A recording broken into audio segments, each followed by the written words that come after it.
como lo vamos a buscar muy cerca del horizonte, hacia el oriente, necesitamos entonces tener un punto de observación, obviamente buenas condiciones de clima y que no haya obstáculos en el horizonte para poder empezar nuestra búsqueda tan pronto como el cometa se asome. Pero bueno, esto fue, digamos, una especie de intro sobre el interés que estamos teniendo en fechas recientes sobre este cometa, el cometa Swan, que ya mañana en la mañana, si está despejado, lo van a poder observar. Es un cometa que está viendo antes de amanecer y la idea de las siguientes diapositivas es hablar un poquito acerca de los cometas, de su observación, qué tipo de cuerpo es, qué aspecto nos puede presentar y qué podemos esperar hacer con nuestros diferentes telescopios. Entonces, empezamos con esto, cometas, guía de observación y ver a los cometas como fósiles del sistema solar. Muy bien, pues los cometas son los objetos más caprichosos del sistema solar. ¿Por qué? Pues la luna es muy cambiante, ya sabemos cómo van a ser sus fases. Es decir, día a día podemos anticipar cuál va a ser el aspecto de nuestra luna. El sol, pues a lo mejor es un poquito más caprichoso porque no sabemos en qué momento va a aparecer alguna mancha. Las lluvias de meteoros, pues también les prestamos mucha atención, aunque nunca sabemos exactamente cuántos meteoros vamos a contar en una determinada noche. Pero de todos los cuerpos astronómicos que podemos observar, los cometas son los más cambiantes. La mayoría de lo que queramos ver, digamos, de galaxias, nebulosas y cúmulos, se van a ver igual prácticamente en cualquier año que los queramos observar. No van a tener variaciones. Sin embargo, los cometas son objetos que evolucionan rápidamente, es decir, de una noche a otra noche pueden tener un aspecto completamente diferente. O sea, pueden despertar, se pueden dispersar, es decir, apagar prácticamente. Un cometa se puede fragmentar, un cometa puede de repente partirse en dos, de la noche a la mañana duplicar el tamaño de su cola.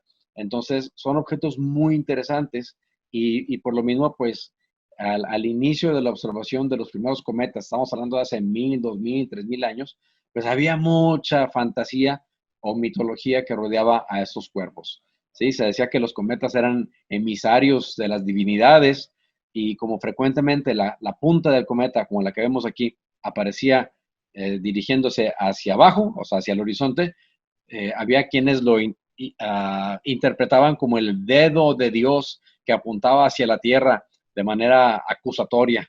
Y entonces frecuentemente los cometas los relacionaban con catástrofes. Es decir, hacia donde apuntara un cometa, si en esa dirección había otro pueblo u otra nación, pues seguramente había instrucciones divinas de que, ¿sabes qué? Ataca a ese pueblo, o allá va a acontecer una catástrofe, o va a morir un monarca, ¿no? O se avecina una guerra, o se avecina un periodo de hambre, una hambruna.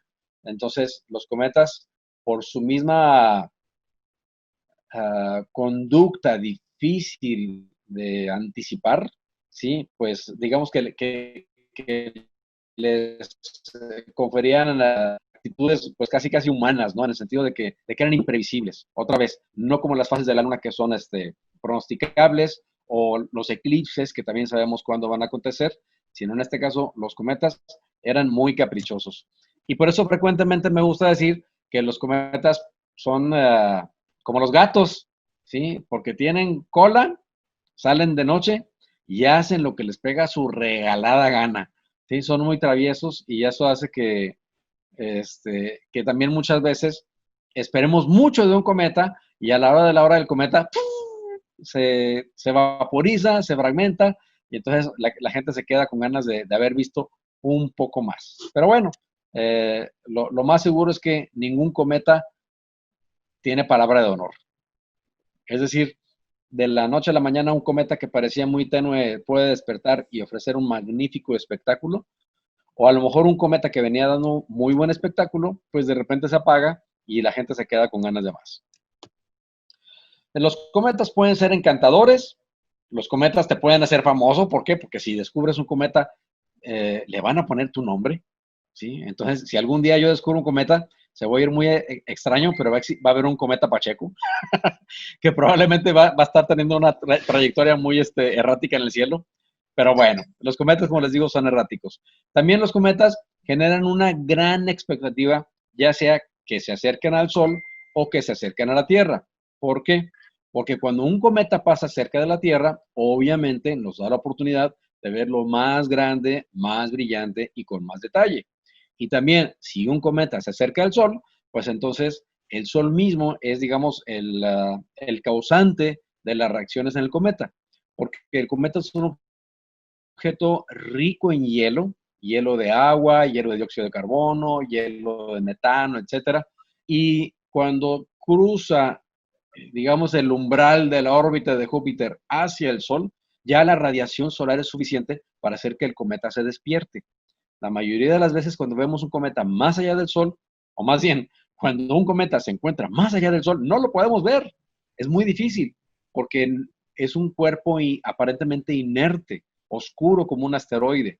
Solo cuando se acerca al Sol y entonces los gases congelados empiezan a despertar, se empiezan a desprender del cometa, entonces esa nube de gas que acompaña al cometa, esa nube de polvo que lo rodea, puede crecer muchísimo. A lo mejor la porción sólida del cometa medía solamente unos 10 kilómetros o 15 o 20 kilómetros. Puede haber cometas más grandes que superen los 50 kilómetros, pero la mayoría van a ser de 1 o 2 kilómetros o más pequeños. Entonces, ver un objeto tan pequeño más allá de Júpiter es muy difícil. Cuando está más cerca de Júpiter, sigue siendo muy pequeño, pero como ya viene envuelto en una nube de gas y polvo que puede ser incluso más grande que la Tierra, es decir, un cometa de 10 kilómetros puede desprender una nube de más de 10.000 o 20.000 kilómetros, entonces eso sí lo podemos ver eh, a través de nuestro telescopio, aunque se encuentre más allá de la órbita de Júpiter. Sí, y frecuentemente la gente, cuando dicen, oye, va a venir un cometa, dicen, oye, yo quiero ver algo como esta diapositiva, ¿no? Quiero ver algo así muy vistoso, que cruce el cielo, no sé, quieren verlo como en las películas. Hay una película que se llama El Cometa o Impacto Profundo, ¿sí? Y entonces lo ponen muy espectacular. Pues sí, yo también quisiera ver algo así, pero frecuentemente es más la expectativa que lo que el cometa nos puede ofrecer.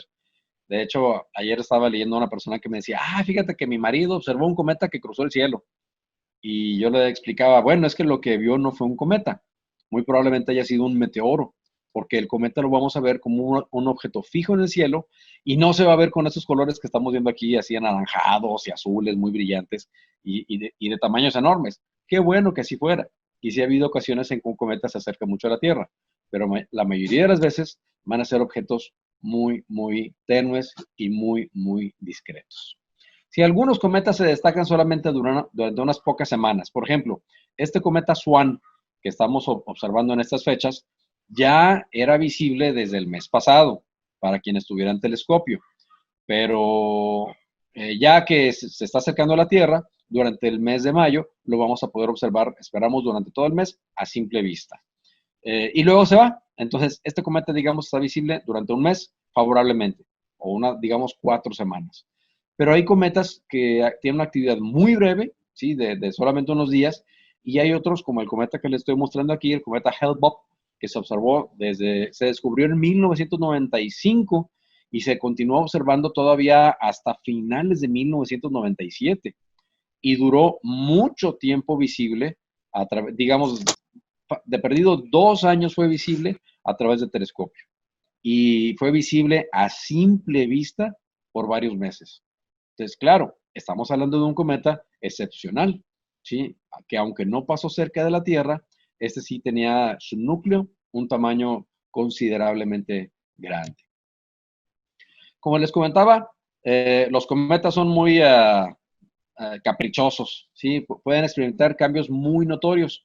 Aquí estamos observando el cometa Holmes, eh, que pueden ver ustedes, casi no se le observó ninguna colita, se ve nada más como una cabeza más o menos redonda, definida de un solo lado.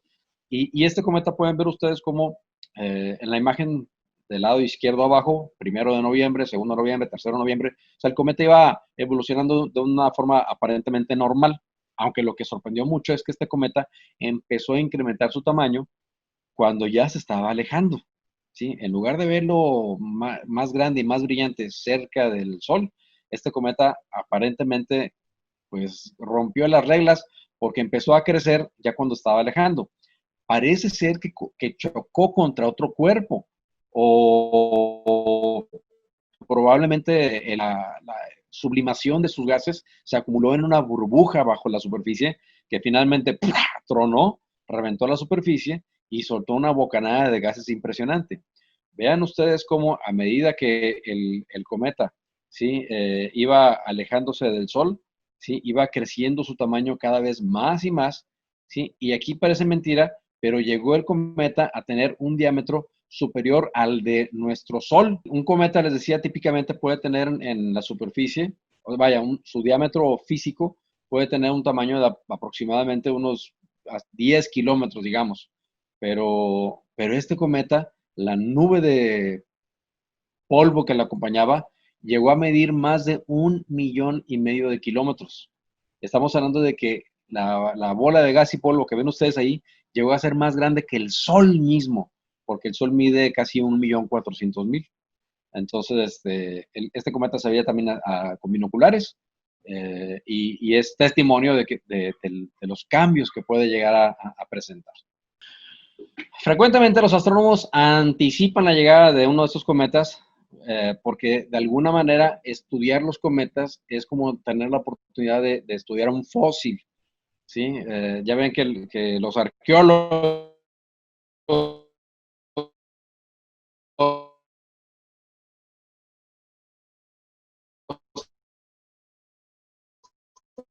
también, cuando los biólogos con los fósiles, pues hacen lo mismo, van cavando y van viendo diferentes etapas de la evolución de la vida aquí en el planeta Tierra.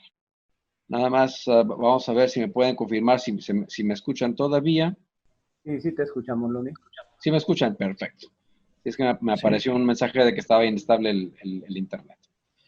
Muy bien, les estaba comentando que estudiar un cometa es irnos a la historia de la astronomía, pero en este caso la historia del sistema solar. O sea, si queremos saber la historia del ser humano, pues vamos a piezas arqueológicas. Si queremos saber la historia de la vida en la Tierra, nos vamos a piezas paleontológicas, a fósiles.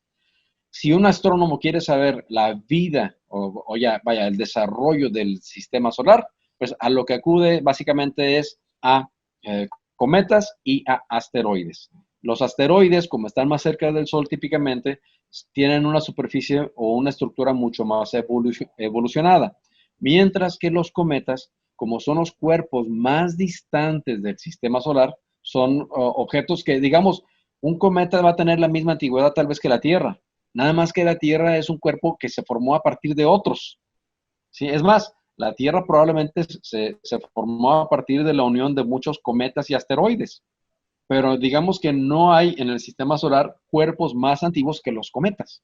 Entonces, es como si los cometas fueran las piezas de construcción a partir de la cual se formaron los planetas, los satélites, los asteroides, etcétera. Y los cometas se encuentran en la periferia del sistema solar. ¿Sí? Todavía forman parte del sistema solar, pero como son objetos muy lejanos al Sol, han sido muy poco modificados desde su formación, de tal manera que digamos que nos pueden dar una idea de cómo era la proporción de los elementos químicos presentes en la nube y en el disco de polvo y gas que se formó alrededor del Sol. Muy bien, lo que es importante saber es que aunque un cometa puede ser muy brillante y muy vistoso y darnos una gran sorpresa, típicamente nos vamos a encontrar con un cuerpo que presenta un tamaño muy pequeño, una luz muy tenue y unos colores muy pálidos. Sí, aquí estamos viendo un ejemplo de un cometa al lado de una estrella gigante amarilla. El cometa ligeramente se ve de un color gris cemento y uno dice, oye, pero es que lo que distingue a los cometas es que tengan una cauda, ¿no? A cualquiera de ustedes le digo, a ver, dibuja un cometa y ponemos tal vez una bolita y le ponemos unas rayitas a un lado como si fuera una especie de escoba, ¿no? Digamos, vamos a ver, aquí les voy a dejar un cometa como mucha gente se lo puede imaginar, ¿no? Ahí tenemos un cometa muy bonito. Pero resulta que la mayoría de los cometas no se ven así. Sí, la mayoría de los cometas se ven como la imagen que estamos viendo aquí en el fondo. Sí, es solamente como si fuera una estrella borrosa. Muy bien. Ahora bien, en cualquier noche sin luna, si nos encontramos lejos de la ciudad, si hay buenas condiciones atmosféricas, y aquí incluso me puedo brincar la interferencia de la luna. Un astrónomo equipado con un telescopio como el que ven ustedes aquí, digamos de 10 pulgadas en delante, en cualquier fecha, siempre que estuviera despejado y que las condiciones del clima fueran favorables, aún con luz de luna, si uno sabe en qué dirección apuntar el telescopio, se va a poder encontrar 1, 2, 3, 4, 5 cometas en una sola en cualquier noche, en una sola noche o a lo largo de la madrugada. Lo que pasa es que la mayoría de las personas dicen, oye, voy a captar un cometa en el telescopio y se imaginan luego así, ¡guau!, algo bien vistoso, cuando a la hora de la hora, lo que ven ustedes aquí es precisamente el aspecto que puede llegar a tener un cometa, ¿sí? Estamos hablando que es un objeto muy tenue, ¿sí? Que no llama mucho la atención, que se ve nada más como si fuera una bolita borrosa sin mayor detalle. Cambiamos de diapositiva y mostramos ya lo que es la cola del cometa, muy desarrollada, y todo eso que vemos alrededor del cometa en realidad está hecho casi de nada, es un vacío.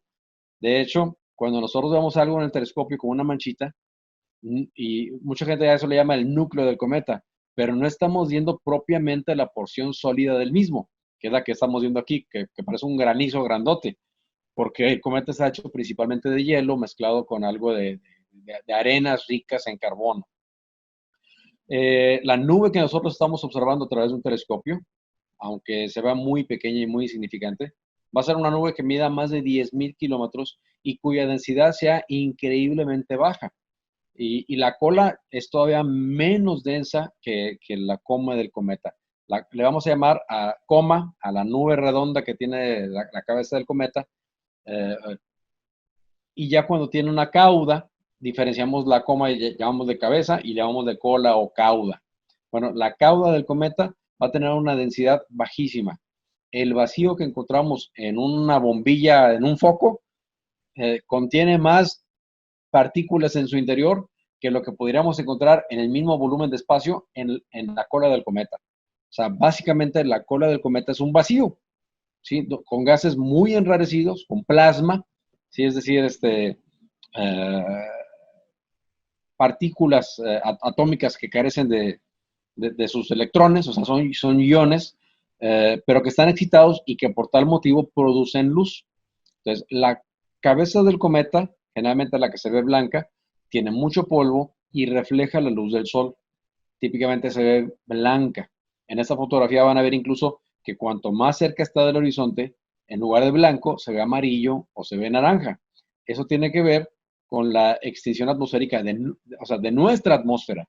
O sea, la cabeza del cometa no es amarilla, pero así como el cometa pasa con el Sol. Cuando el Sol se va acercando al horizonte, si hay muchas partículas suspendidas en la atmósfera, el Sol se empieza a ver, en lugar de blanco, se ve amarillo, y luego naranja, y luego rojo.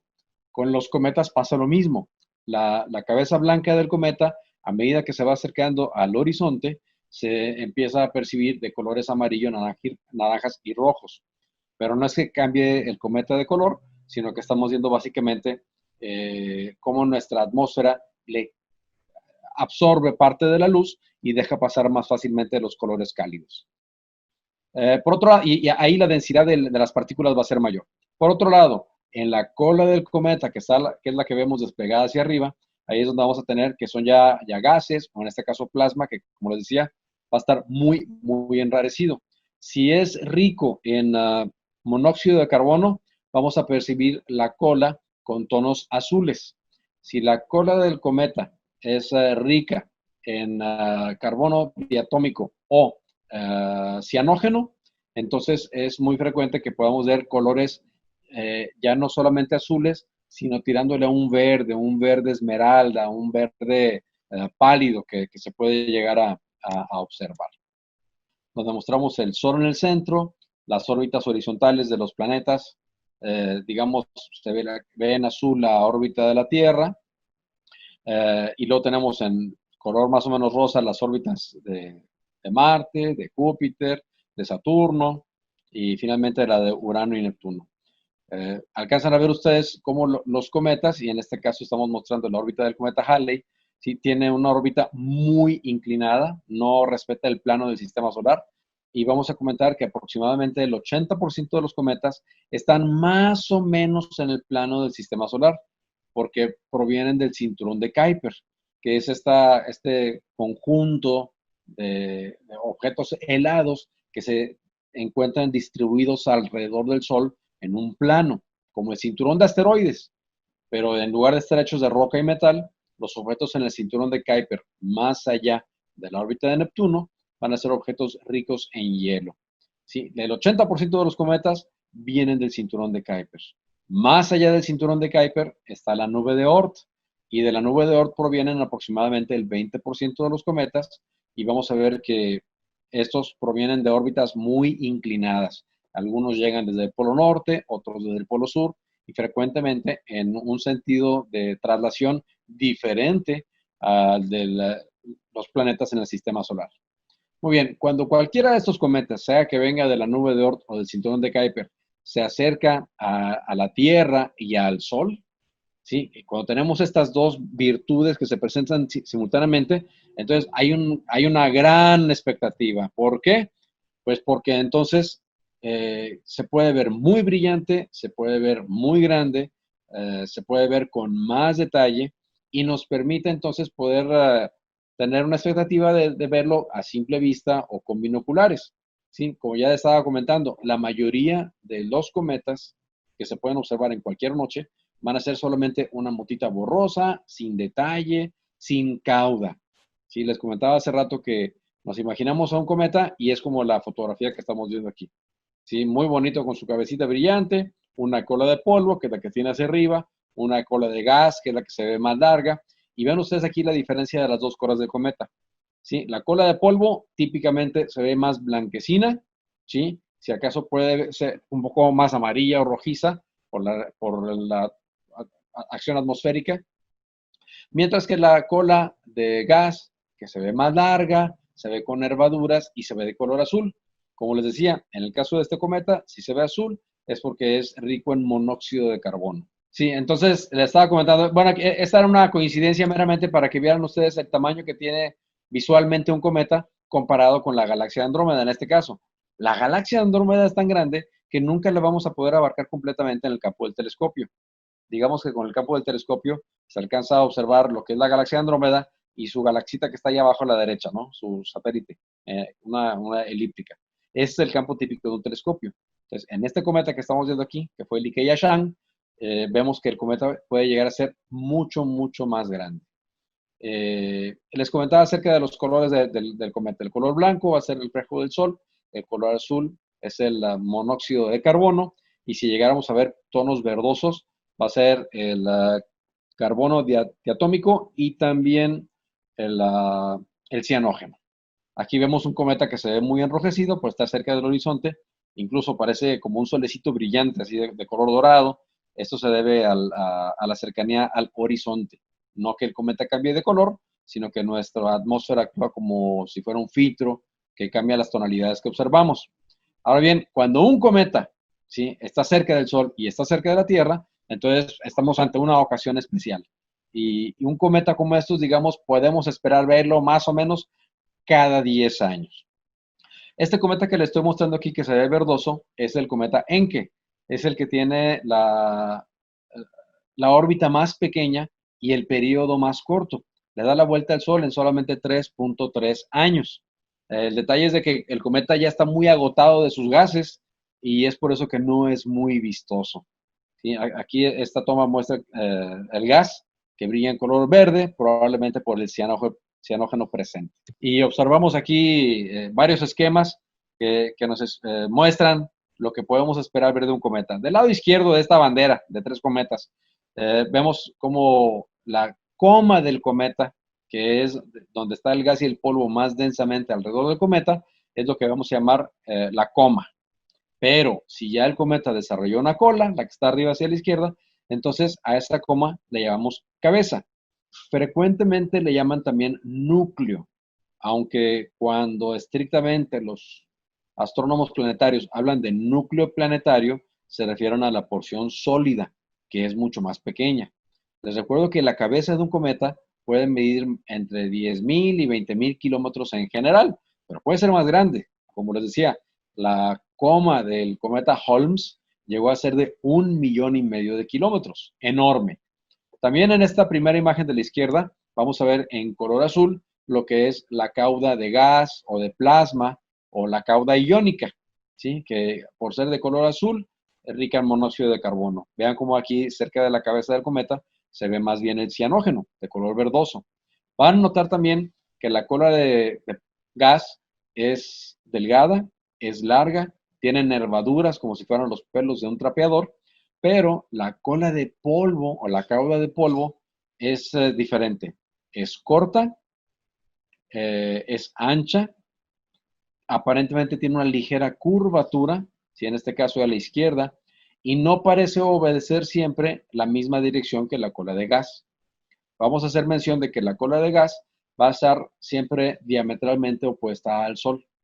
Es decir, la cabecita del cometa va a apuntar hacia el Sol, no porque se dirija hacia el Sol, sino porque el cometa actúa como una veleta y las partículas que salen desprendidas del Sol, la energía que desprende el Sol, empuja sobre los gases y el polvo que suelta el cometa y los lanza hacia atrás. Aquí lo que me indica con más precisión cuál es el movimiento real del cometa contra los objetos de fondo, que son las estrellas, sería la cola de polvo. Vean cómo la cola de polvo está inclinada hacia la izquierda, lo que me indica entonces que este cometa se estaba moviendo hacia la derecha, no hacia abajo como parece indicarlo la cola de gas. Luego, la imagen central de esta bandera de cometas. Estamos observando cómo se ve un cometa muy cercano a la Tierra con mucha actividad. Vemos el puntito brillante que le llamaremos pseudo núcleo. Todavía no estamos viendo el verdadero núcleo cometario. Es más, nunca lo podríamos ver desde la Tierra. Lo que estamos viendo es la porción más densa de los gases y polvo que están siendo desprendidos violentamente. O sea, estamos hablando que puede ser a cientos de metros por segundo disparados del cometa. Ahora, se señala ahí también el surtidor. Van a ver que el surtidor se ve como una púa que sale del cometa. Del cometa, del núcleo cometario, vamos a ver que salen despedidos estos surtidores que se ven como las patitas de una araña, ¿sí? Que básicamente son como geysers, ¿sí? Torrentes de gas y polvo que salen disparados donde el suelo del cometa está fracturado, ¿sí? O donde está más expuesto el hielo a la luz del sol. Ahora, el sol no llegaría con mucha intensidad hacia el cometa, precisamente porque las capas de gas y polvo que lo envuelven, de alguna manera le hacen algo de sombra.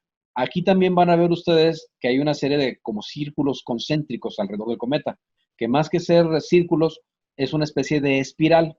¿Sí? Se ha observado que estos surtidores que están alimentando de gas y polvo a la coma, como el cometa está girando, es muy parecido a esas regaderas de jardín que tienen 3 o 4 patitas y que al momento que prendemos el agua empieza a dar vueltas y empieza a lanzar agua, pero como las patitas tienen una inclinación, pues empieza a girar esta regadera de jardín. El cometa hace algo muy semejante. Claro, no tiene nada que ver con una presión de agua, sino que simplemente el gas y el polvo sale de los surtidores y como el cometa está rotando, como tiene rotación, entonces estos chorros de gas y polvo se empiezan aparentemente a enroscar o a enrollar alrededor del núcleo. Y es lo que estamos viendo aquí. En la tercera imagen estamos viendo un cometa rico en polvo, con muy poco gas. De hecho, no se ve, si se fijan, no se ve nada azul, no se ve nada verde, ¿sí? Se ve casi todo blanquecino. Abajo van a ver una línea que apunta en dirección hacia donde se encuentra el Sol y van a ver que por estar cerca del horizonte también, como estábamos comentando, el núcleo o la cabeza del cometa se ve más enrojecido o más anaranjado. También vamos a observar que en esta cola de polvo se observan una serie de franjas más o menos paralelas entre sí, que son el resultado del giro del cometa. Es decir, cada vez que el cometa giraba, digamos que azotaba un buche de polvo, ¿sí? Que lo iba soltando, soltando, soltando, soltando. Entonces, cada estría que se observa en esta cola de polvo representa un giro del cometa. Y pueden ver cómo también la cola de polvo del cometa presenta esta curvatura, ¿sí? Cómo se va haciendo cada vez más ancho y cómo se va dispersando. Reitero, la cauda de polvo del cometa es lo que me dibuja con mayor precisión cuál es la trayectoria verdadera del cometa alrededor del Sol. Y vean ustedes aquí este cometa, qué curioso se ve, ¿sí? Parece que las colas están a 90 grados una de la otra. Se ve el núcleo del cometa o la cabeza del cometa, a la izquierda se desprende la cola de gas y a la derecha se desprende la cola de polvo. Y de hecho, entre la cola de polvo y de gas, muy ligeramente se alcanza a ver como un pequeño abanico de gas de polvo que se dispersa. Sucede frecuentemente que cuando la Tierra cruza el plano del cometa, a medida que lo va cruzando, aparentemente se va separando la cola de gas y de polvo. En realidad los dos más o menos apuntan hacia atrás del Sol, pero por cuestión de perspectiva pudiera parecer que están en direcciones opuestas.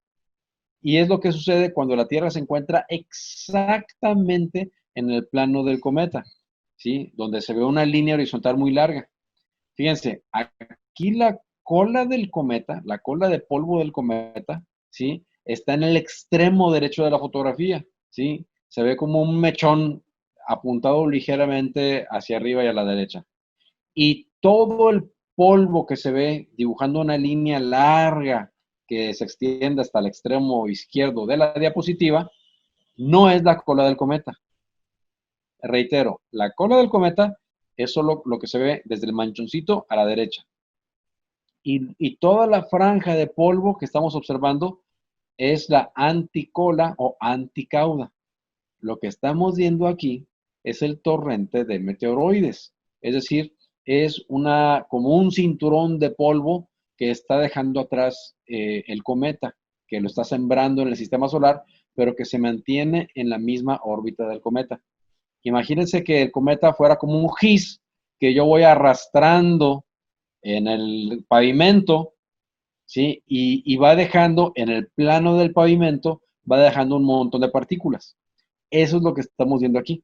Como si nosotros nos pusiéramos panza abajo en el pavimento, con la cara a la altura del pavimento y viendo todos los pedacitos de gis que quedaron repartidos en el plano de la calle. Es lo que estamos viendo aquí. ¿Sí? La franja que estamos viendo es polvito que se desprendió en el plano del cometa. Y brilla porque refleja la luz del sol.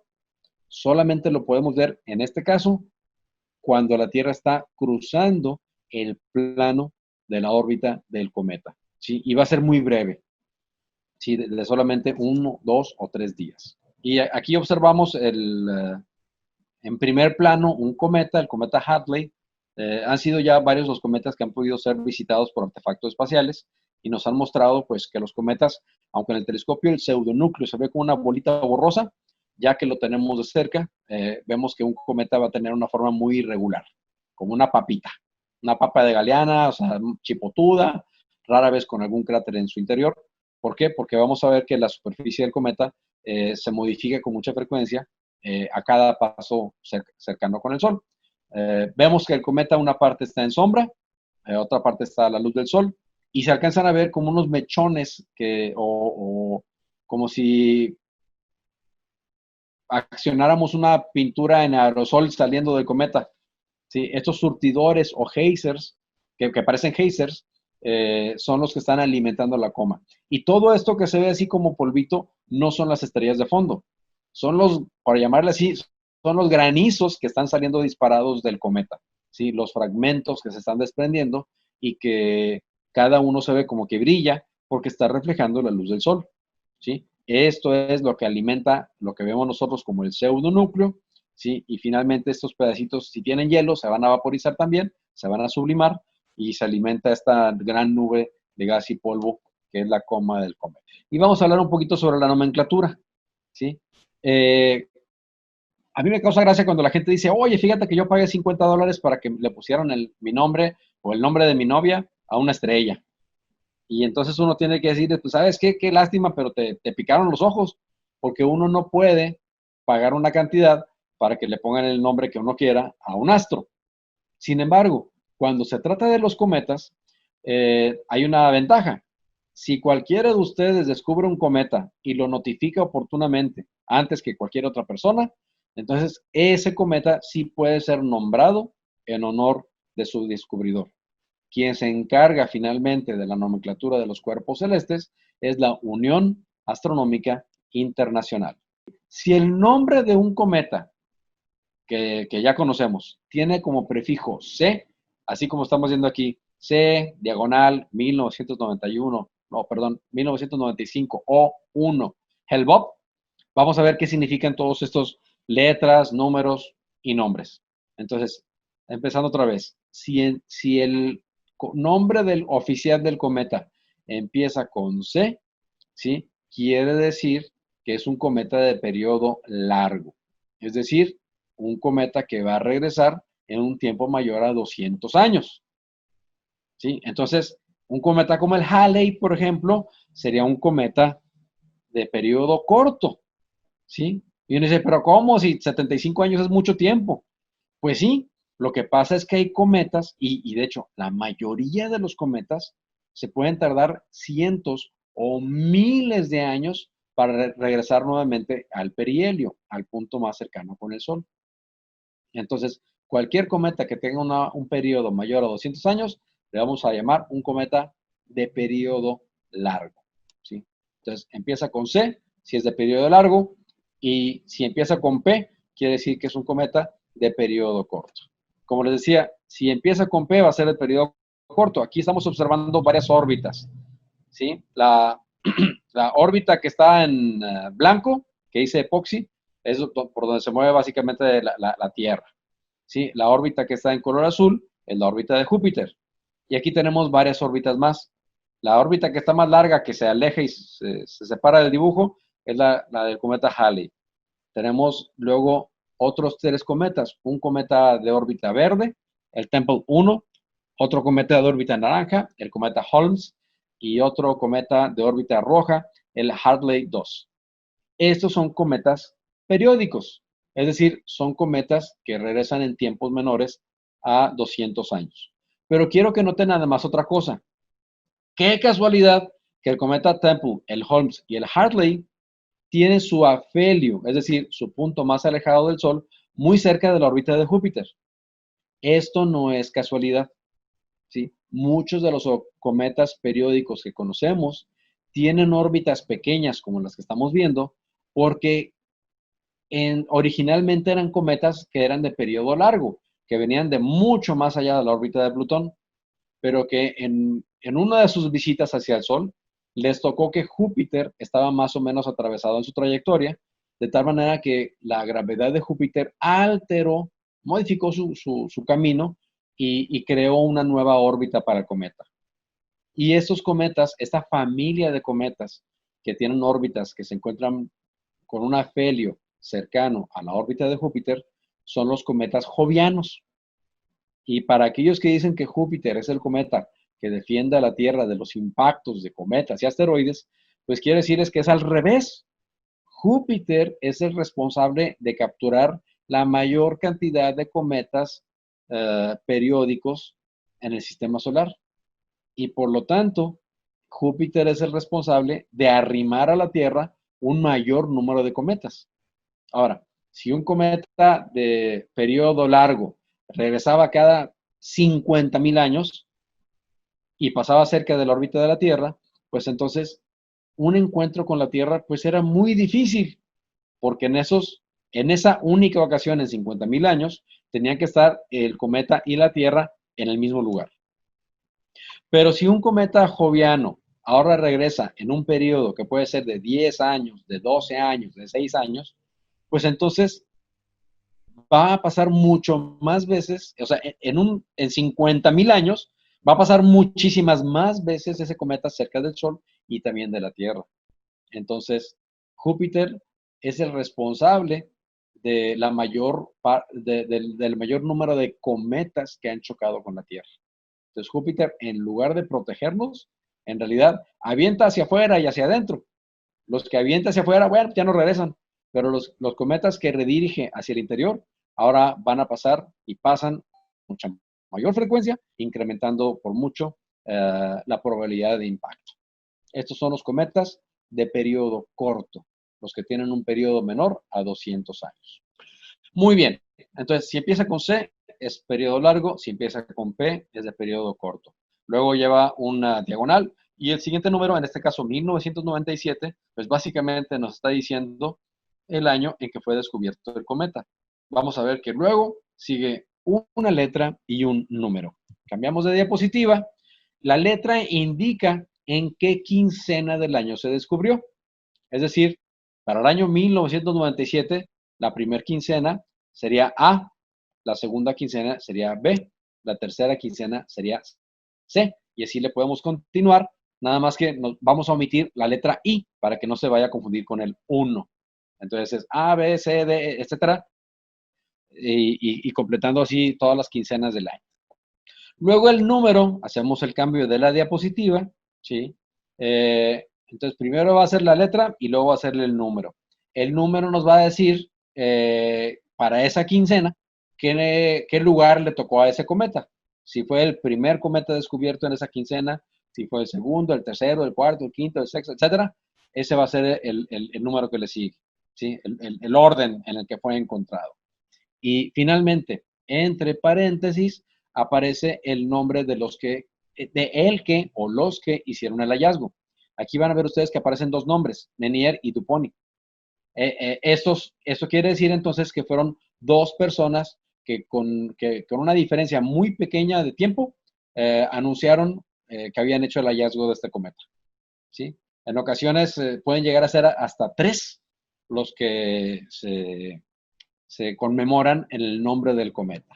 Hubo un tiempo en que era muy común escuchar nombres de cometa que se llamaban como el vecino, pero esos tiempos han quedado atrás. Es decir, Halley, por ejemplo, el cometa de Halley, pues no se llama así porque lo haya descubierto él, porque el cometa de Halley ya había sido observado en muchas ocasiones, pero él fue el que se dio cuenta que esas observaciones hechas periódicamente anteriormente a él, pues correspondían a un mismo cometa. Y entonces, en su honor, pues es que se le llama el cometa de Halley. Y actualmente, como ya les decía, si ustedes descubren un cometa nuevo, pues solamente en ese caso se va a recibir el nombre de quien haya hecho el hallazgo. Actualmente existen varios observatorios que barren el cielo en busca de objetos potencialmente peligrosos. Ya lo había comentado yo hace rato. Típicamente lo que buscan son asteroides que pasen cerca de la Tierra. Si al cometa, si al puntito que se mueve, además se le ve una nubecita alrededor o se le ve un esbozo de tener una cauda, entonces tal vez sea un cometa. Entonces resulta que originalmente muchos de los cometas reciben el nombre de quienes hacían el hallazgo. Entonces hay cometas antiguos que tienen nombres de astrónomos observadores. Pero en tiempos recientes, estos observatorios automatizados que están barriendo el cielo buscando asteroides, pues son los que llevan la mano, es decir, son los que tienen el beneficio de que pueden en una sola noche examinar regiones del cielo muy grandes. Y entonces muchos de los cometas que conocemos actualmente, como era el Atlas o como es el Swan, pues en realidad fueron descubiertos por algún artefacto, ¿sí? Ya sea una cámara en un observatorio o un artefacto, como en este caso el Swan, es por una de las cámaras que están a bordo de un observatorio orbital alrededor del Sol, que es el artefacto SOHO. Entonces, de hecho, el SOHO es el artefacto que ha descubierto la mayor cantidad de cometas. Yo ya perdí la cuenta, pero son más de 3,000 cometas que se han descubierto gracias a este artefacto cuya misión es observar el Sol, pero que como los cometas se vuelven más brillantes en la cercanía del Sol, pues tiene la ventaja de que los puede observar. Este artefacto tiene un disco que tapa la luz del Sol para poder ver lo que está pasando a su alrededor. Y entonces, utilizando este coronógrafo, que se llama así, es que han podido observar cometas cometas en la cercanía del Sol, cometas que desde la Tierra no habían sido descubiertos. En color azul, una imagen captada por el SOHO, ¿sí? Pueden ver ahí un letrero apuntando hacia el planeta Mercurio, otro hacia Venus, muy brillante. Pueden ver como en el centro, donde va el Sol, que es el círculo blanco, hay una tapita de color que se ve de color azul, que está obstruyendo el Sol. Se ve también una patita oscura, la sombra que es de lo que está sosteniendo ese disco. Y pueden ver ustedes cómo por abajo se está acercando un cometa, por abajo a la izquierda. ¿Sí? Y entonces muchos cometas reciben su nombre en honor a estos artefactos o a estos observatorios que observan el cielo en busca de asteroides. Por eso hay cometas que se llaman Linear, NEATS, Spacewatch, SOHO, Loneos, etc. Entonces ya no tienen el nombre de un descubridor humano, sino que ya estamos siendo conquistados por los robots. Sobre la observación de los cometas. ¿Cuántos cometas ven ustedes en esta fotografía? A lo mejor ya vieron el cometa que tiene una cola muy Dos. larga que está del lado izquierdo. Pero vean Dos. con atención y como del lado derecho, más o menos del centro hacia la derecha en medio, hay otro cometa. ¿Sí? En raras ocasiones podemos llegar a tener dos cometas que sean simultáneamente visibles a simple vista. Y este fue el caso, creo que fue allá por el 2004. Los cometas que solo se pueden ver por telescopio no son para nada llamativos. Es decir, típicamente, o sea, a los que nos gusta ver cometas, pues nos da mucho gusto, nos entusiasma encontrar un cometa nuevo. Pero típicamente se ven simplemente como una estrella borrosa, fuera de foco. Se alcanza a ver casi como si fuera un punto en el centro, que es el que vamos a llamar pseudonúcleo, y se observa una mancha borrosa alrededor, que es la que vamos a llamar coma. Y les recuerdo que el nombre de cometa, pues básicamente significa cabellera, porque era una forma de decir que habían observado los astrónomos antiguos una estrella peluda, ¿sí? Con mechones. Y a veces era un mechón largo, entonces sí parecía como una cabellera larga cuando presentaban cauda. Aquellos cometas que alcanzan a ser visibles con binoculares, generalmente podemos ver un poquito más. Generalmente ya para que un cometa sea tan grande y brillante que unos simples binoculares lo muestren, entonces frecuentemente sí podemos esperar ver tal vez un poco de color, como pueden ver aquí ligeramente verde, o tal vez ya el desarrollo de su cauda, que se ve aquí hacia arriba. Van a ver que también en esta fotografía el cometa muestra como que tiene la cauda hacia abajo, ¿sí? Se observa como una especie de púa. Bueno, es también la anticauda o la anticola, ¿sí? Es el polvo que se está dispersando en el plano de la órbita del cometa. Si un cometa, como el que estamos mostrando aquí, llegara a ser visible a simple vista, entonces quiere decir que cualquiera que tenga telescopio o binoculares va a poder observar mucho más detalle. ¿Sí? Este creo que era el cometa McNaught, que se observó en el 2007. Vean ustedes qué belleza. Y quiero decirles, esta es una fotografía que no fue tomada con telescopio. Esta es una fotografía tomada con lente normal de cámara, ¿sí? Y una exposición ligeramente larga, de varios segundos. Pero con eso pueden ustedes darse la idea de que un cometa puede verse como el objeto más grande de la esfera celeste, solamente superado por la Vía Láctea.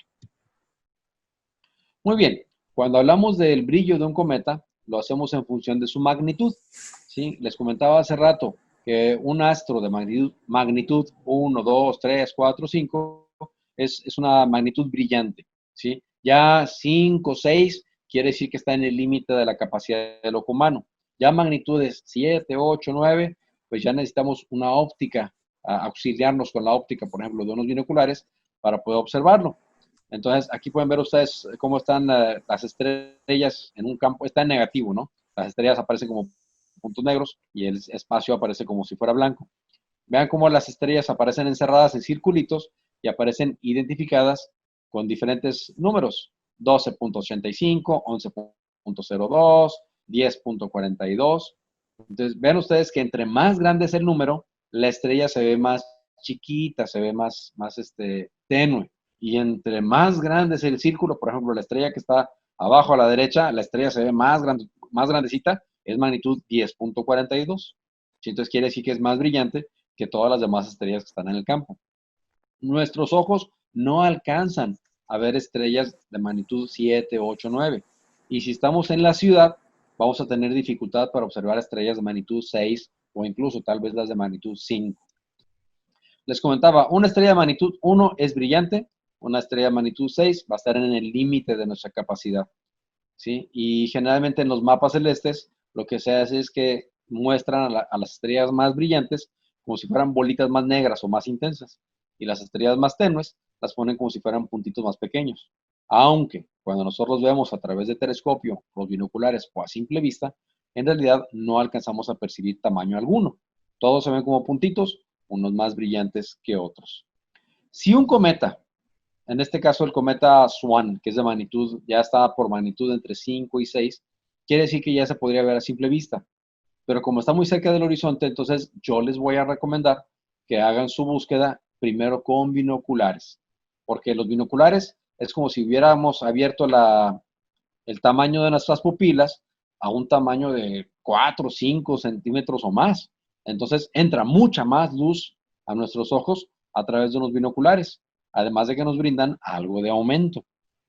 Entonces, cualquier cometa que tenga magnitud 5 o 6 ya es visible de panzazo. Pero si lo vemos con binoculares, mejor. Si un cometa es de magnitud 7, 8, 9, entonces forzosamente, cuando menos, necesitamos utilizar unos binoculares que tengan 50 milímetros de apertura. Es decir, unos binoculares 7 por 50 o 10 por 50, que son bastante comunes.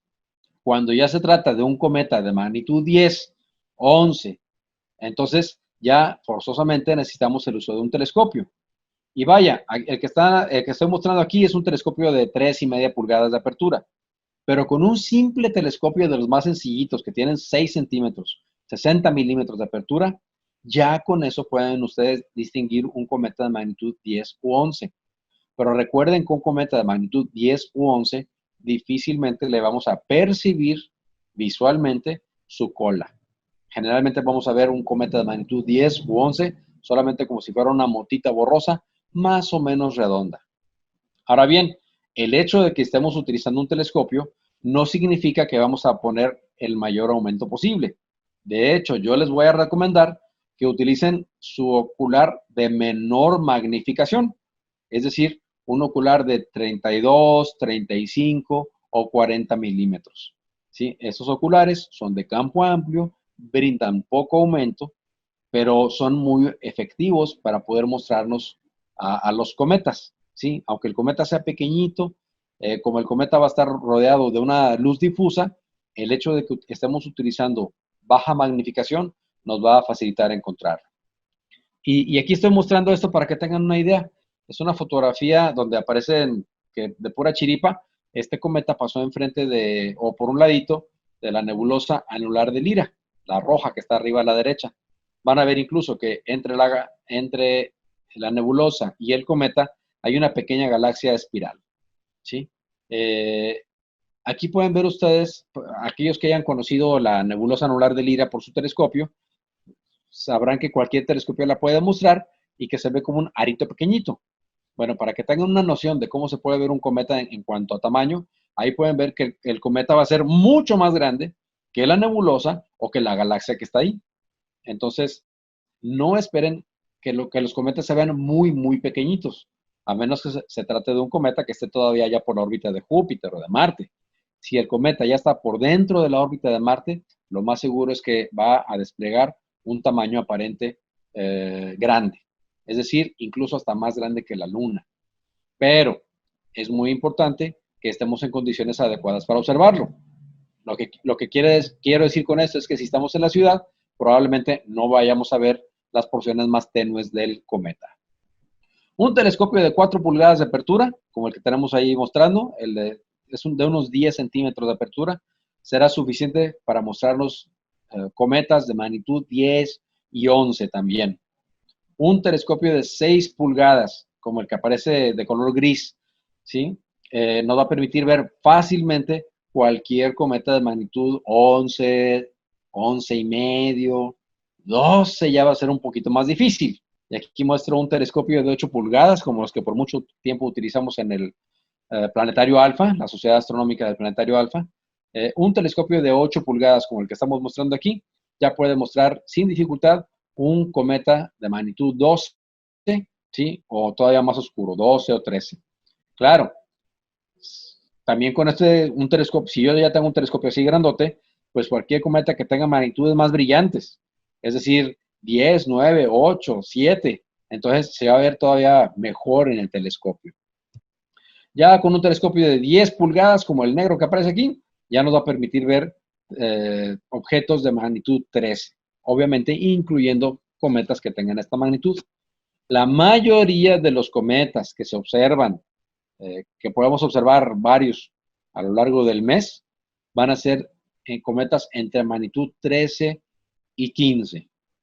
Otra vez, la mayoría de los cometas que se pueden observar en cualquier mes van a ser cometas muy tenues, que solamente con un telescopio de gran apertura se pueden observar. Nunca me cansaré de insistir que no existe mejor manera para explotar las capacidades que tienen nuestros ojos y nuestro equipo, sean los binoculares o un telescopio, que llevar nuestros ojos, es decir, trasladarnos nosotros, nuestros binoculares o nuestro telescopio, a un lugar apropiado para hacer observación y que cumpla con un mínimo de características y condiciones. ¿Cuáles son estas? Primero que nada, pues alejarnos de la ciudad. Vean ustedes cómo encima de la ciudad hay una capa de, una nata de contaminación que nos impide ver a través de ella, que nos opaca el cielo.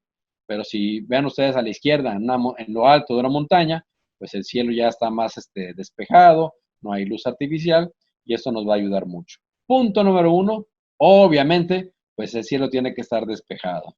Una tormenta como la que tuvimos ayer con granizo no nos hubiera permitido ver absolutamente nada.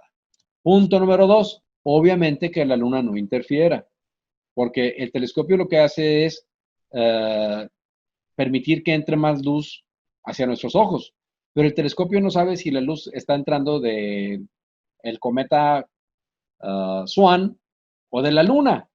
Ahora, la ventaja es de que ahorita la luna se encuentra en un extremo del cielo diferente de donde se encuentra el cometa Swan.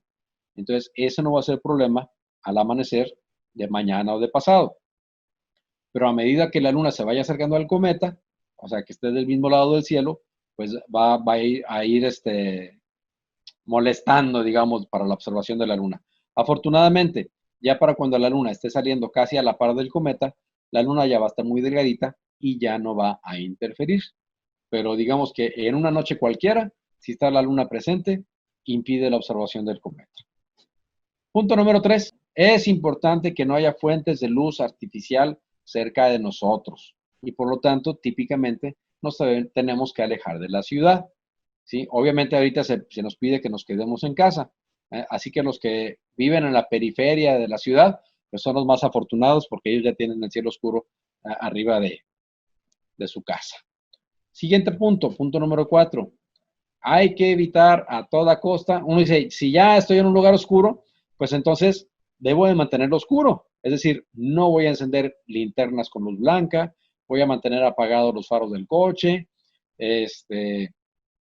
no voy a encender fogatas y si está campanita por ahí cerca, pues voy a sacar mi matamoscas y la voy a quitar también para que no me estorbe.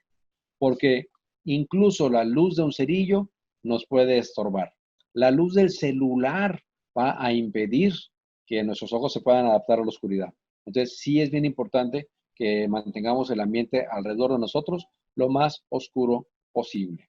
Punto número 5. ¿Sí? Lo que pasa es que necesitamos desarrollar lo que se llama visión nocturna. ¿Qué es la visión nocturna?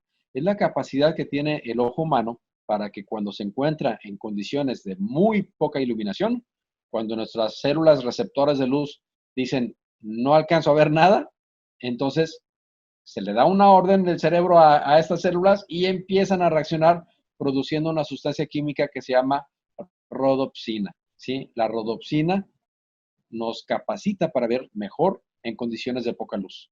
Y como la mayoría de los cometas son muy tenues, ¿sí? El adaptarnos a la oscuridad, ¿sí? El alcanzar la visión nocturna nos va a permitir ver no solamente más fácilmente el cometa, sino también percibir estructuras que de otro modo pasarían desapercibidas. Y una cosa muy interesante, la visión nocturna hace que el cielo ya no se vea tan oscuro. Aquí estoy mostrando una misma fotografía, pero procesada diferente. Se ve más oscuro a la izquierda y más brillante a la derecha. Simplemente para mencionar, muchas veces la gente dice, oye, aquí el cielo parece como si, parece una boca de lobo, está muy oscuro, está muy negro. Pues resulta que si ya estamos en un lugar oscuro y apagamos todas las luces y no prendemos el celular y nos mantenemos así en plena oscuridad, nos vamos a dar cuenta que poco a poco vamos a ver cada vez más estrellas, pero luego también el cielo nos va a parecer menos oscuro, porque resulta que el cielo no es negro, ¿sí? La noche no es negra, ¿sí? Y de hecho alcanzamos a ver la Vía Láctea, alcanzamos a ver el resplandor de la luz zodiacal. Sí, en ocasiones nuestra misma atmósfera tiene un fenómeno que se llama luminiscencia, que hace que el cielo tenga cierto resplandor aún aparentemente entre las estrellas. Sí, entonces, entre más adaptación a la oscuridad tengamos, menos oscura va a aparecer la noche y más brillantes van a aparecer las estrellas y los cometas también.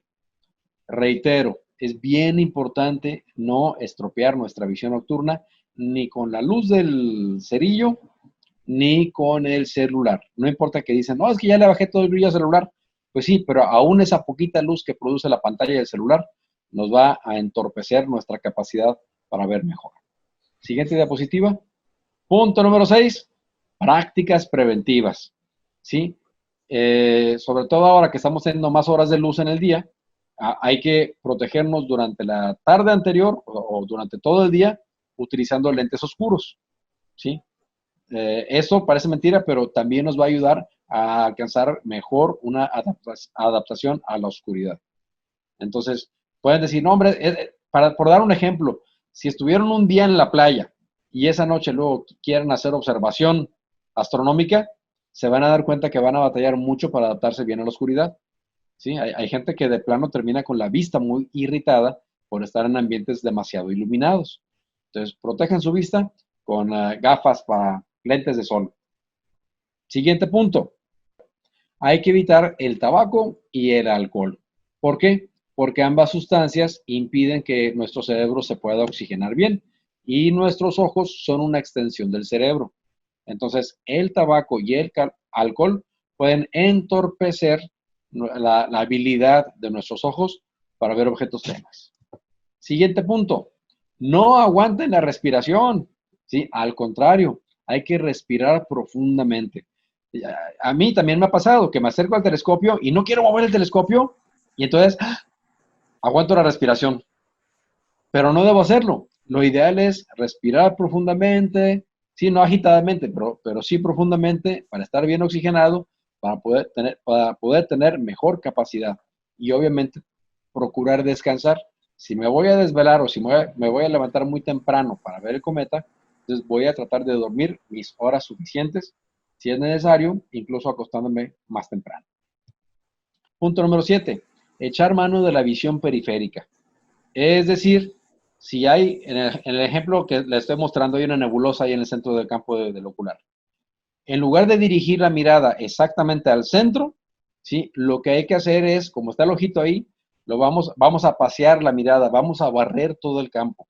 Como si viéramos las horas de un reloj, vamos a ver las 12, las 3, las 5, las 7, las 8, etcétera, viendo alrededor. Y eso va a hacer que la luz tenue se dirija a la porción más sensible del ojo humano. Resulta que en nuestro ojo, para poder observar, tenemos unos receptores, unos se llaman conos, otros se llaman bastones, ¿sí? Están en el fondo del ojo, ¿sí? Donde normalmente nosotros fijamos la mirada, en el fondo de nuestro ojo se forma una imagen donde hay una concentración de conos, ¿sí? Los conos son muy buenos para ver objetos brillantes y son muy buenos para ver detalle. Precisamente por eso, cuando yo estoy leyendo algo, la palabra que veo en un libro, en una revista, esa palabra la veo perfectamente iluminada y la veo perfectamente nítida. Pero no puedo ver, no puedo leer el resto de las palabras de la hoja al mismo tiempo, a menos que dirija la mirada al renglón que está arriba o al renglón que está abajo, ¿sí? Porque los conos solamente están concentrados en esa parte. Pero de todos modos nosotros podemos ver la página completa, aunque no lo veamos tan detallada. Es porque estamos usando los bastones. Los bastones rodean a la zona del cono y son más sensibles a condiciones a condiciones menos brillantes, ¿sí? Es decir, si es un objeto tenue, me conviene dirigir la luz hacia la parte del ojo donde están los bastones. Y esto lo voy a hacer, como lo vieron en la diapositiva anterior, paseando la mirada. Es decir, no concentrando la vista en un solo punto. Como dicen por ahí, tratar de ver con el rabo del ojo. Peligro, no te acerques a mi telescopio. Podrías sufrir lesiones severas o perder la vida en el intento. Yo sé que normalmente tratamos de evitar a toda costa que alguien se recargue en el telescopio o lo toque, porque decimos, oye, le vas a frenar su movimiento de guía para seguir la posición del cometa. Estamos hablando de telescopios computarizados o telescopios motorizados, mejor dicho. Pero quiero decirles una cosa. Cuando el cometa es muy tenue, a veces ayuda darle unos topecitos con la mano al telescopio. ¿Ven la cucaracha que está abajo a la derecha? ¿Sí? ¿Ven cómo mueve la patita? Eso nos inquieta, nos llama la atención. ¿Sí? Y es que nuestra visión también está hecha para que, aún con el rabo del ojo, si vemos algo que se mueve, nos llama la atención, ¿sí? Nos enfocamos un poquito más en él. Pasa igual cuando estamos en el corredor, en un pasillo, en una bodega, y pasa una cucaracha o pasa un ratón y lo vemos de reojo, lo percibimos no porque estuviéramos viendo en esa dirección, sino porque se movió. Y pasa lo mismo entonces cuando yo estoy viendo algo muy tenue, si muevo ligeramente el telescopio, o sea, no para sacarlo completamente de campo, sino hago vibrar ligeramente el telescopio, a veces voy a notar, si el cometa estaba muy tenue y no lo había notado, en el momento en el que lo pongo a moverse, me doy cuenta que hay una motita borrosa que se mueve. Y entonces digo, ya vi el cometa, ya lo encontré. Entonces, es adaptarnos a la oscuridad, es usar visión periférica y es hacer vibrar levemente el telescopio. No demasiado, unos 2 o 3 topecitos, nada más para ver si percibimos una manchita borrosa muy tenue que se mueve. Les recomiendo, fíjense, esto no tiene chiste y funciona tan bien. Van a oscurecer el entorno inmediato alrededor del ocular. Lo pueden hacer hacia abajo. Muchas veces los telescopios tienen un codito, un diagonal, que nos obliga a ver hacia abajo. Y entonces, obviamente nuestro ojo se enfoca en el ocular, pero si el piso que está abajo es de cemento o es un piso de estos mosaicos que brillan, ¿sí?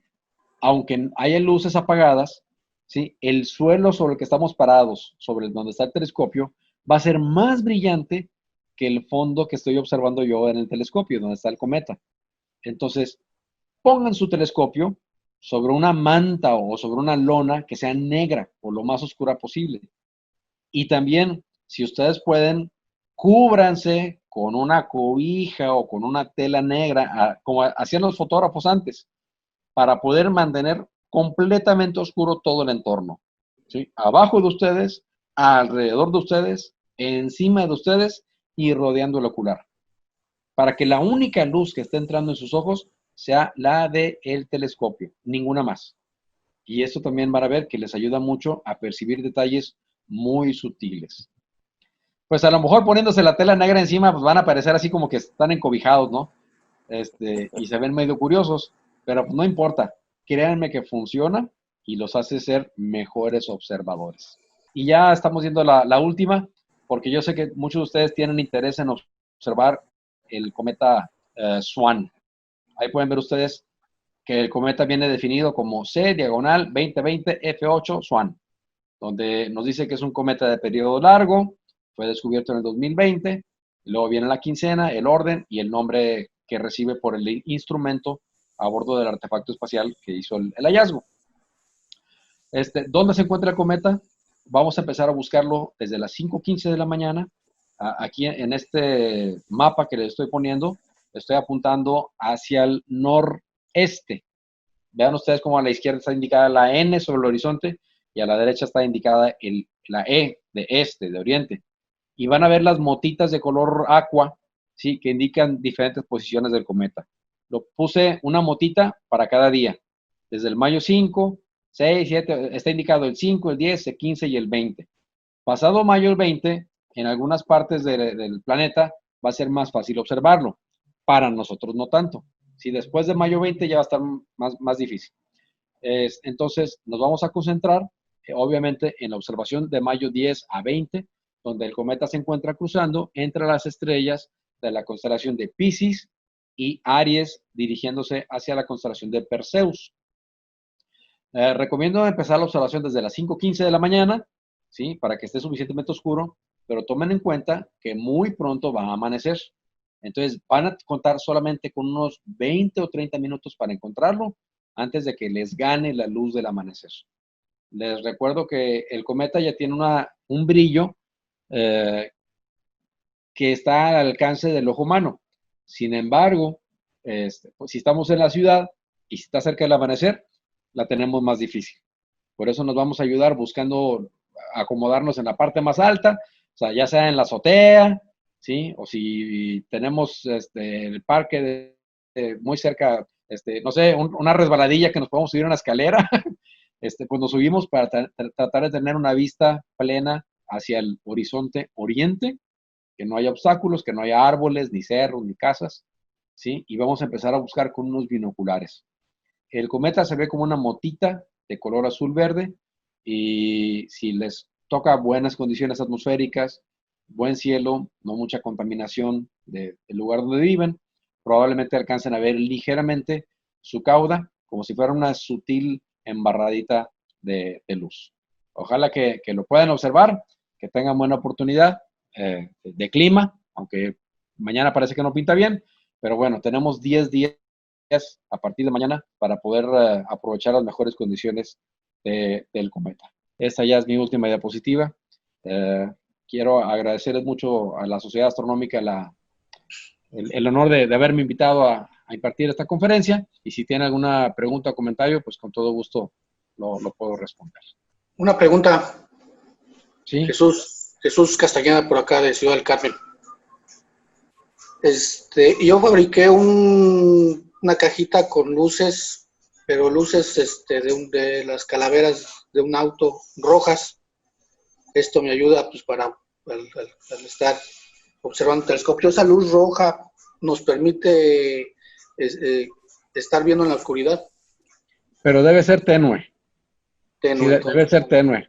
Una vez un amigo hizo una linterna y dice, no, hombre, esta tiene una longitud de onda muy específica en color rojo, y me la mostró y me encandiló todo. O sea, aún si la luz roja, aún si es solamente luz roja, si es muy intensa, no nos va, o sea, de hecho, me encandiló. O sea, estábamos en una observación y de plano así, como uno ve la imagen contraria, veía una mancha verde en el cielo, ¿no? Entonces, sí funciona la luz roja, pero debe ser muy tenue. Te voy a decir una cosa, mis mejores observaciones usando una luz tenue fue con una linterna que le puse como 10 capas de cinta canela. El brillo final de esa linterna era semejante a cuando una persona fuma, que se enciende el tabaco.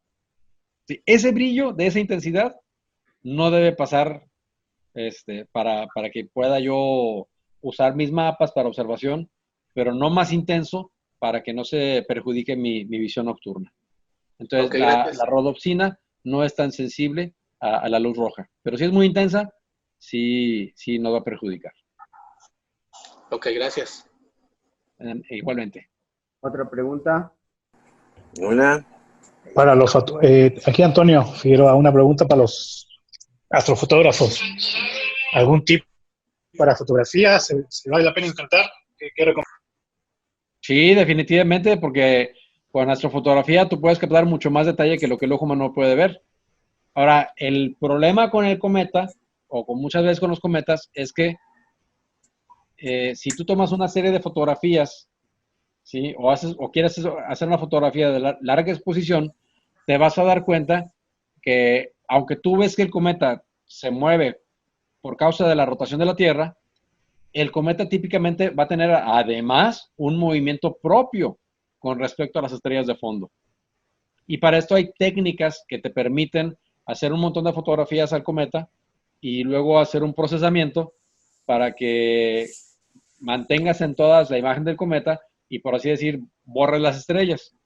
Y luego ya decides cuál de las fotografías vas a mantener las estrellas y mostrar el cometa. Obviamente, pero esto ya es con procesamiento. Porque si tratas de hacer una sola toma, digamos, de 5 minutos, entonces muy probablemente el cometa te vaya a salir ligeramente movido.